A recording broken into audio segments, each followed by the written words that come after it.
This is a beautiful love letter to your parents, but is it also a way of therapy for you?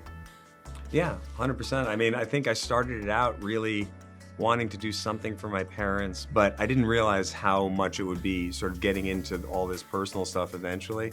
But I also knew that it was a way for me to connect with my parents in this frustrating feeling I think that we all have when you lose people you love, where you just don't know what to do and how to hold those feelings, what to do with them. And this was a way to work through that for me, for sure. I see that parallel with your dad. It was 2020 when Ben began filming his new documentary revisiting his parents' relationship.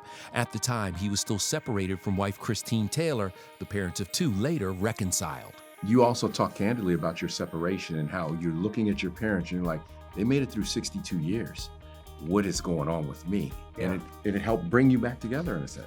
Yeah, I mean, I started making the movie in 2020. It was, COVID was happening, and yeah, my wife and I weren't together at the time.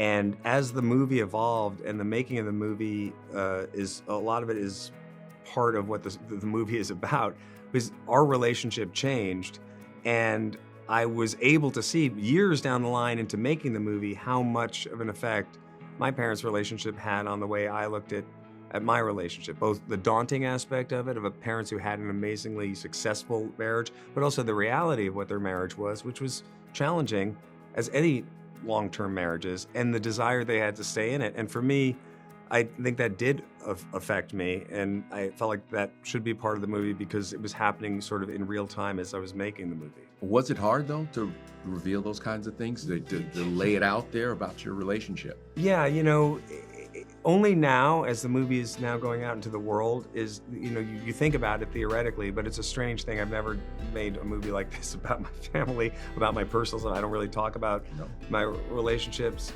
And it was an agreement we had in the family that we thought this story was worth telling, and it wouldn't have been possible if we weren't in the place we all are in now, which I'm grateful for more than anything. Your dad documented everything. Letters, movies, tapes.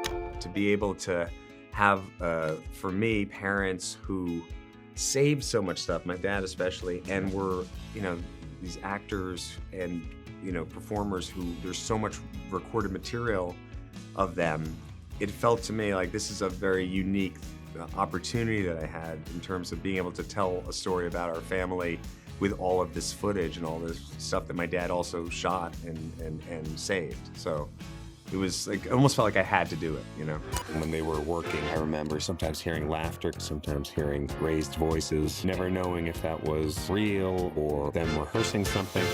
We don't know, Ben. That's why we're so messed up. Stiller and Meara, Nothing is Lost, streaming on Apple TV Friday, was compiled just weeks after Ben's dad, Jerry, passed away and 5 years after losing mom, Ann. Both were TV comedy vets. Mom, Melinda. Hi, Mrs. Brady. So nice to meet you. No, Mary, please. Will you believe when I was 18, I had a silver dollar collection? The laugh started in the 60s and 70s. Stiller and Meara formed their iconic comedy duo while struggling to raise two future actors, Ben and his older sister, Amy.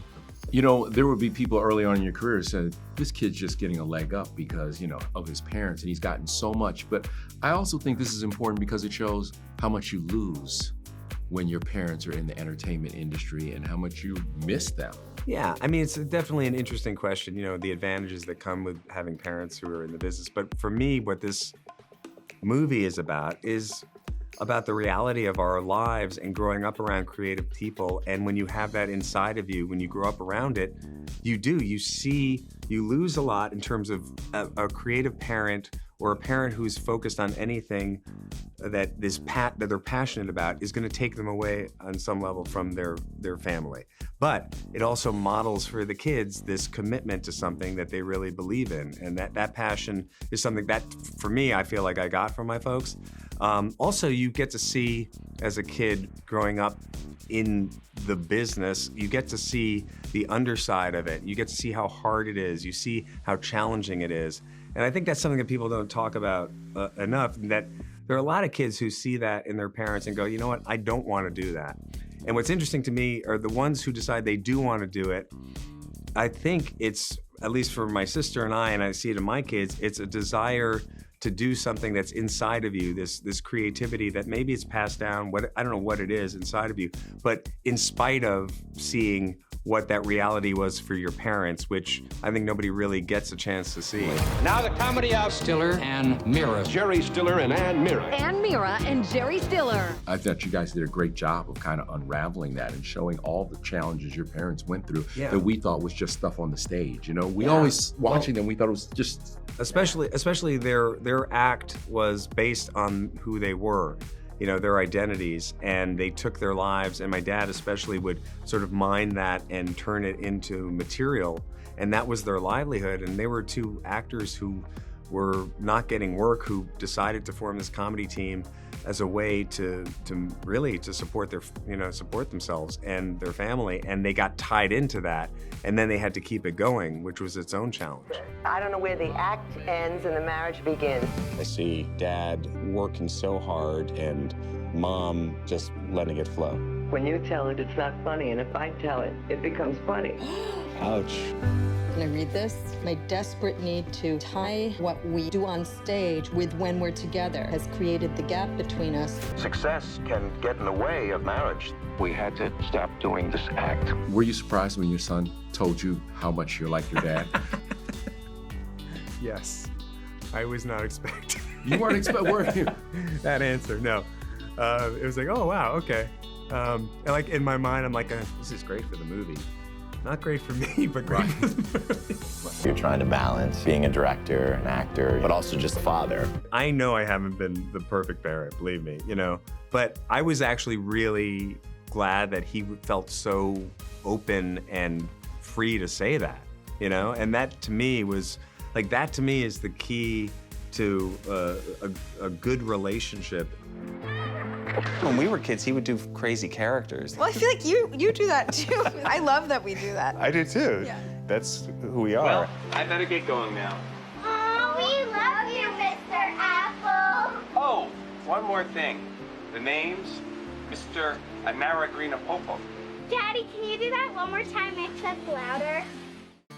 Whether it's a father, son, or husband, wife, is, you acknowledge the things that haven't worked or that went wrong, or something happens, or a fight, and then you talk about it, and you go forward, and you try to improve, but you don't hide it away. And the fact that he was willing to say that on camera, I was like, great, that's good.